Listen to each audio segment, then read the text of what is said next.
True Detective, Night Country Season 4 Episode 1 begins in Alaska on the 17th of December, the last sunset of the year. A man is aiming his gun at some cattle. They run toward him and jump off the edge of what appears to be a cliff. At the Tsalol Arctic Research Station in Ennis, Alaska, a group of men are watching Ferris Bueller's Day Off on the television in the recreation room. Weird things start happening and one of the men announces, "She's awake." Cut to the 20th of December, a delivery man approaches the research station. He brings the delivery in, but nobody is around to sign for it. He looks around, and we see a severed tongue on the floor, but the men are nowhere to be seen. Police Chief Liz Danvers turns up to investigate the disappearance of the men along with fellow officers, Hank and Peter. These two are father and son. Ferris Bueller's Day Off is still playing on the television, and it won't stop. She rummages around and finds the stop button on the DVD player and turns it off. She discovers that the research station has been investigating Arctic geology for 18 years. She then sees something strange written on the whiteboard in the main area. It reads, "We are all dead." Danvers thinks the incident could have something to do with a cold case involving the brutal murder of a woman called Annie Kautok. Danvers also thinks the severed tongue could belong to a woman from the indigenous tribe. A young agent called Evangeline Navarro asks her about it, as it was originally her case before she was demoted to a trooper after getting obsessed with the case. Danvers refuses to share any details of the case, which makes Navarro furious, and she storms out of the police station. Annie Kautok was stabbed 32 times with a star-shaped object, and the woman's tongue was cut off, which was why Navarro felt that the men's case could be connected to Kautok's murder.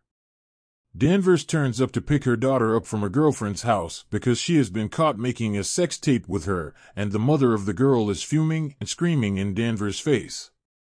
They get involved in a minor car accident when a drunken woman drives right in front of them. She arrests the woman and the police come to take the drunken woman in. Navarro meets with Annie's brother to check on him and remind him she hasn't forgotten about the case. However, she is interrupted by a call from a colleague to come to her sister Jules' house after she had another anxiety attack. Jules tells Navarro she doesn't want to end up like their mother.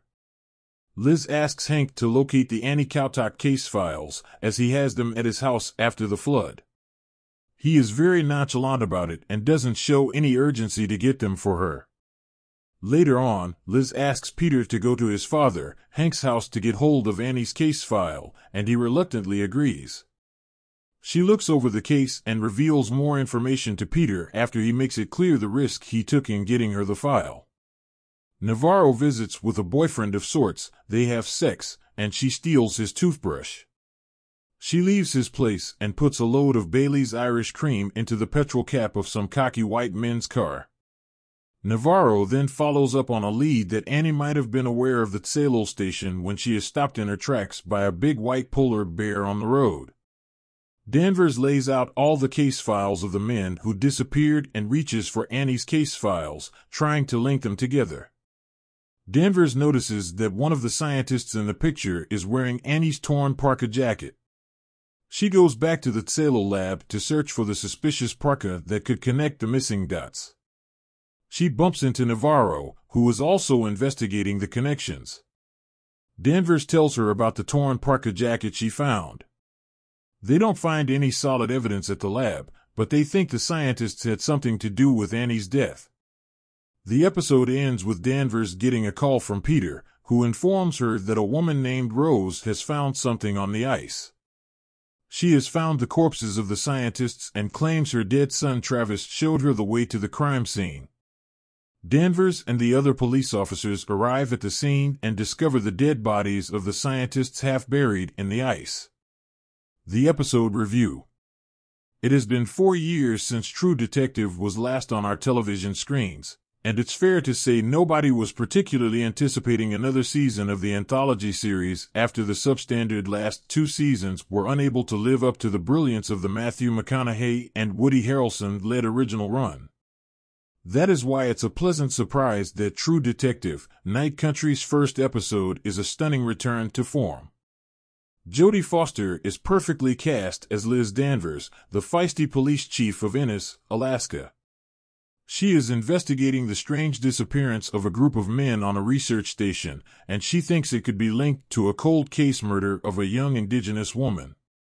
Agent Navarro has been obsessed with the case, and she joins Danvers in the quest for the truth. There are some mythical things at play here, hinting at something a tad supernatural, which perfectly returns to the roots of what True Detective was originally about when it first hit screens a decade ago. It's a good start, but there's a long way to go.